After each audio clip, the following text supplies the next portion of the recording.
The invisible chains, breaking free from voodoo shadow. When was the last time you felt afraid of something you couldn't see?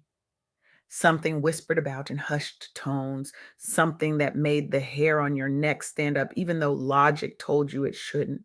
I stand before you today transformed by a recent conversation that I believe will change how we understand cultural trauma and healing.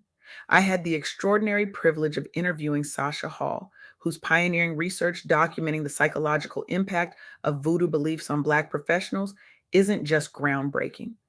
It's revolutionary. Sasha isn't merely an academic studying these phenomena from a distance. She's a beacon of compassionate understanding who has created tangible pathways to healing that honor cultural heritage while confronting harmful practices. Her work has already helped hundreds of families and professionals reclaim their power from invisible chains. We often dismiss what we don't understand, don't we? We label it superstition, folklore, or entertainment. We tuck it away in the comfortable corners of our minds, labeled not relevant to modern life. But for many in our communities, particularly Black professionals navigating predominantly white spaces, the shadow of voodoo isn't just a cultural footnote. It's an active force shaping lives, careers, and family dynamics in ways we rarely discuss openly. The most dangerous curse, Sasha told me, leaning forward with intensity in her eyes, is the one we are afraid to name. And she's right. The silence around this topic has allowed harm to flourish in darkness, like mold growing in forgotten corners of a house. Today, I want to illuminate what Sasha Hall's research reveals how voodoo beliefs, whether we personally subscribe to them or not, can create very real psychological and social consequences that deserve our attention, understanding, and action. Let me be crystal clear. This isn't about demonizing cultural traditions or spiritual practices with deep historical roots. It's about acknowledging that when fear becomes a weapon, when spiritual beliefs become tools of manipulation, real people suffer real consequences. And those consequences ripple through lives like stones dropped in still water. In New Orleans, a young Black entrepreneur found herself at the center of a whisper campaign. Competitors spread rumors that she was using voodoo to gain business advantages. Ridiculous, right? Except the impact wasn't ridiculous at all. Clients began canceling one by one. Business partners suddenly needed to reassess their portfolios. She experienced severe anxiety as social isolation grew. Her revenue dropped by nearly 40% in 3 months. 40%. All because of rumors about practices she had never engaged in. What's fascinating, and by fascinating, I mean heartbreaking, is how quickly rational people abandoned reason when fear entered the equation. These weren't uneducated individuals, these were business professionals, community leaders, people with advanced degrees who suddenly couldn't separate fact from fiction when voodoo entered the conversation. I watched people I'd known for years cross the street to avoid me, she told Sasha. People who'd come to my home for dinner, who'd celebrated my business milestones. Suddenly, I was untouchable. The entrepreneur eventually fought back. She sought therapy to manage her anxiety. She launched educational campaigns about her business practices. She created transparency where others had sown suspicion. And slowly, painfully, she rebuilt her reputation and her business. But here's what Sasha Hall's research shows us: she shouldn't have had to. The burden shouldn't fall on the accused to disprove negative spiritual associations. The responsibility lies with communities to question harmful narratives before they take root, to examine our own reactions when fear based accusations arise. This isn't just about business, though. The tentacles of these beliefs reach into our most intimate spaces, our families. Sasha shared the story of a Black family torn apart after an inheritance dispute. An estranged relative threatened to put work on them, spiritual work, voodoo, if they didn't comply with certain demands. What followed was years of turmoil.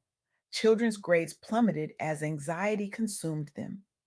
Adults withdrew from social connections, ashamed to admit the real source of their fear. Depression took hold in multiple family members. When unexplained illnesses occurred, as they do in any family, they weren't seen as normal health issues, but as confirmation that the spiritual attack was working. The family lived in fear for nearly 3 years before seeking help. Their healing journey required both cultural competence and clinical expertise. They worked with clergy familiar with African diaspora traditions who could separate harmful manipulation from cultural heritage. They engaged therapists who understood the cultural context without dismissing or pathologizing their experiences. Gradually, open discussions replaced secrecy. The children's academic performance improved. The adults reconnected with supportive networks. They even co authored a guidebook with local faith leaders on healthy ways families can discuss spirituality without resorting to threats or manipulation. Their approach has been adopted by several churches as part of youth mentoring programs addressing generational trauma related to superstition. But again, they shouldn't have had to endure years of suffering before finding this path. The workplace isn't immune either. Sasha Hall documented the case of a Black professional man who displayed West African art in his office, art celebrating his ancestral heritage. His colleagues began avoiding him. He was excluded from meetings. HR received anonymous complaints suggesting he was casting spells in the workplace. Huh. Let that sink in. Professional adults in a multinational corporation believed their colleague was casting spells because he displayed cultural art. The microaggressions escalated until he partnered with company diversity officers to create educational workshops about African diasporic cultures. His efforts eventually led to revised workplace guidelines explicitly prohibiting discrimination based on cultural expression. He became chairperson for his firm's employee resource group, focused on supporting employees facing bias tied to cultural misunderstandings. The initiative improved retention rates among minority staffers while fostering greater cross cultural awareness. But again, he shouldn't have had to become an educator to justify his cultural expression. What these stories from Sasha Hall's research reveal is a pattern. The burden of addressing harmful voodoo stereotypes consistently falls on those being harmed by them. This is where we need to shift the conversation. As Sasha told me, awareness is the first step toward protection. Understanding how voodoo practices and beliefs can negatively influence mental health, relationships, and business decisions empowers people to seek support and set boundaries that protect their well being. But awareness alone isn't enough. We need community support to break the cycle of silence. Open conversations about spiritual harm allow Black professionals to access resources from mental health counseling to community advocacy, helping them heal from trauma associated with harmful beliefs or practices. I can almost hear some of you thinking, this doesn't affect me. I don't believe in voodoo. No one in my circle practices it. But that's precisely the point. These harmful dynamics thrive because those outside the immediate impact zone dismiss them as irrelevant. The entrepreneur in New Orleans lost business not because her clients practiced voodoo, but because they feared it enough to distance themselves from anyone associated with it, even falsely. The family suffered not because they believed in spiritual work, but because someone weaponized that belief against them, knowing the cultural weight it carried. The professional faced workplace discrimination not because his colleagues practiced African spiritual traditions, but because they harbored stereotypes about those traditions that led to real world discrimination. This isn't about whether voodoo is real. It's about acknowledging that beliefs about voodoo have real consequences. So, what do we do with this understanding? Sasha Hall's research points to three pathways forward. First, we must acknowledge the psychological impact. Beliefs and threats related to voodoo can cause genuine trauma responses, anxiety, depression, hypervigilance. These deserve professional mental health support without stigma or dismissal. Second, we need educational initiatives that separate cultural heritage from harmful manipulation. Many African diasporic spiritual traditions have been misrepresented and demonized. Understanding their actual cultural context helps communities distinguish between cultural practice and manipulative behavior. Third, we need institutional policies that explicitly address this form of discrimination. Workplaces, schools, and community organizations should recognize that accusations or insinuations about voodoo practices can constitute harassment and create hostile environments. As Sasha Hall emphasized throughout our interview, this work requires both individual and collective action. For individuals experiencing the harmful effects of voodoo related beliefs or accusations, seeking culturally competent mental health support is crucial. You deserve care that understands the cultural context without dismissing your experiences. For families, creating space for open discussion about spiritual beliefs and boundaries can prevent manipulation. Children especially need safe environments to ask questions without fear.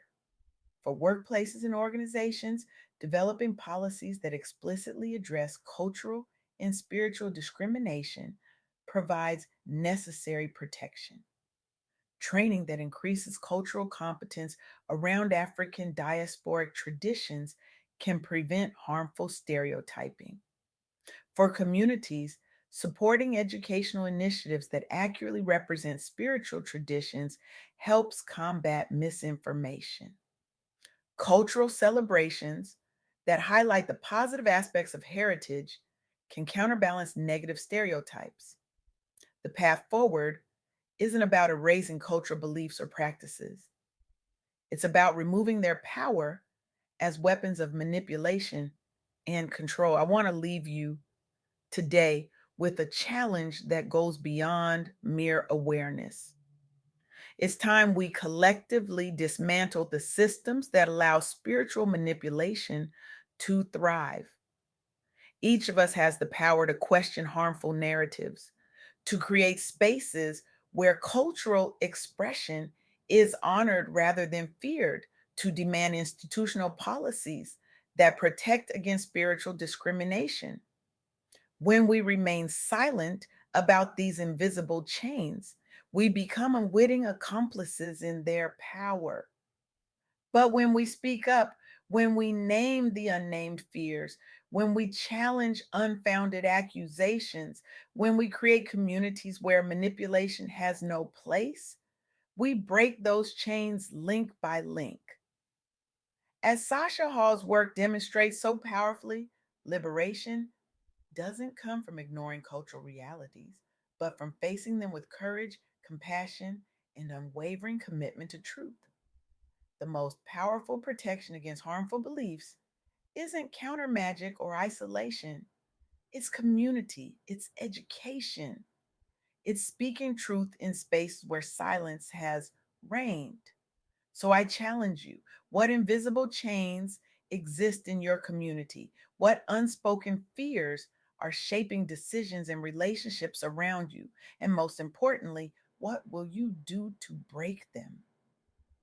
Because the chains we cannot see are often the ones that bind us most tightly, and breaking them begins with bringing them into the light.